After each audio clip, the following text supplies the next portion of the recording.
ہمارے نبی محترم صلی اللہ علیہ وسلم سے سوالات کیے جاتے اور آپ صلی اللہ علیہ وسلم ایسے ایسے عظیم الشان جوابات دیتے کہ سمندروں کو کوزے میں بند کر دیتے۔ آئیے انتہائی اختصار سے ایسے ہی ایک سوال کا جواب اپنے لیے اور اپنے پیاروں کے لیے تحفہ نبوی کی طرح اللہ کی توفیق سے لے کے جائے۔ امام ترمذی رحمہ اللہ نے حضرت عقبہ بن عامر رضی اللہ عنہ سے روایت کیا کہ نبی کریم صلی اللہ علیہ وسلم سے سوال کیا گیا، من نجات، نجات کیسے ہے؟ کتنا بڑا سوال، ساری دنیا کا نچوڑ اور خلاصہ ہے، نجات کیسے ہے؟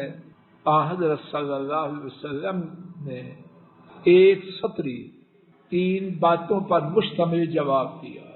ارشاد فرمایا، پہلی بات 1 2 3 میری طرف سے، ترجمہ نہیں تشریح ہے۔ پہلی بات یہ فرمائی، اپنی زبان کو قابو میں رکھ۔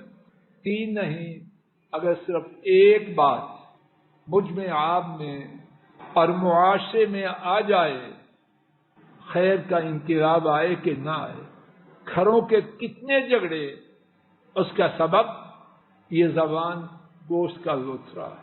عدالتیں، تھانے اس زبان کی تباہ کاریوں سے لبریز ہے کہ نہیں؟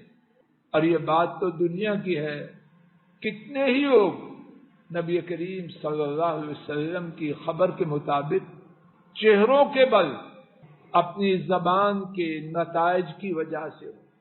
تو فرمایا پہلی بات اپنی زبان کو قابو رکھ۔ اور کتنے ہی مواقع پر اگر اللہ مجھے آپ کو توفیق دے، اس بات کا مشاہدہ کیا جاتا ہے کہ کتنے ہی موقعوں پر نہ بولنا بولنے سے زیادہ مفید ہوتا۔ اگر بولتے تو بیڑا غرق ہوتا۔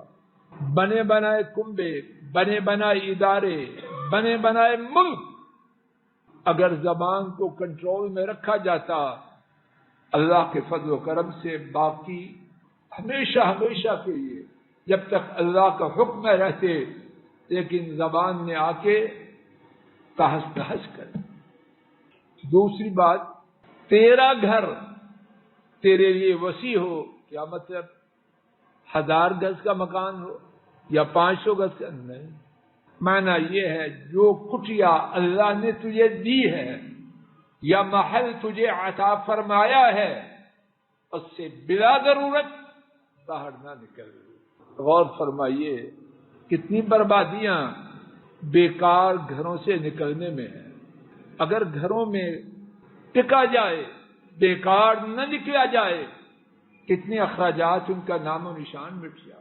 کتنی برائیاں جو بیکار ادھر ادھر چھونکنے سے اور کیا کچھ کرنے سے پیدا ہوتی ہیں، جب گھر ہی سے نہ نکلے تو برائیاں وہ کدھر سے آئیں گی؟ لیکن جب ضرورت ہو معاش کی، اپنے کنبے کی خدمت کی، انسانیت کی خدمت کی، فرائض کی ادائیگی کی، پھر گھر بیٹھنے کی اجازت نہیں۔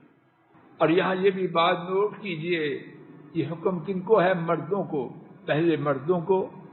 اگر مردوں کے لیے یہ بات ہے تو خواتین کے لیے شانہ بشانہ مردوں کے ساتھ نکلنا ہے، کپڑے پہن کے اور بہت کچھ کر کے، جس کا ذکر بھی اس مقام کے شایان شان نہیں، بہت کچھ کر کے سر شام مرکز میں سیر سپاٹے کے لیے جانا ہے، دیکھنے اور دکھانے کے لیے۔ اگر اس فرمان نبوی پر مرد اور خواتین عمل کریں، امت کتنی مصیبتوں سے نجات پا جائے۔ تیسری اور آخری بات، نجات کے پانے کے لیے اس حدیث پاک میں وَابْكِ عَلَىٰ خَطِيئَتِكَ، اپنے گناہوں پر آنسو بہا۔ لا الہ الا اللہ۔ میری آپ کی ہر بیماری، ہر پریشانی، ہر خسارہ، ہر نقصان کیوں ہے؟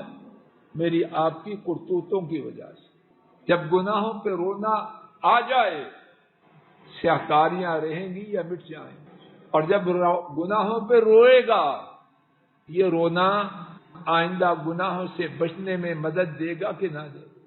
گناہ کے لیے شیطان آئے گا تو انسان اپنے آپ سے کہے گا ابھی تو میرا پچھلا رونا ختم نہیں ہوا، میں میرے سر سے پھر مصیبت ڈال۔ اللہ کریم مجھ ناکارے اور آپ سب کو، ہمارے کنبوں کو یہ تینوں باتیں نصیب فرمائے۔ وآخر دعوانا ان الحمد للہ رب العالمین۔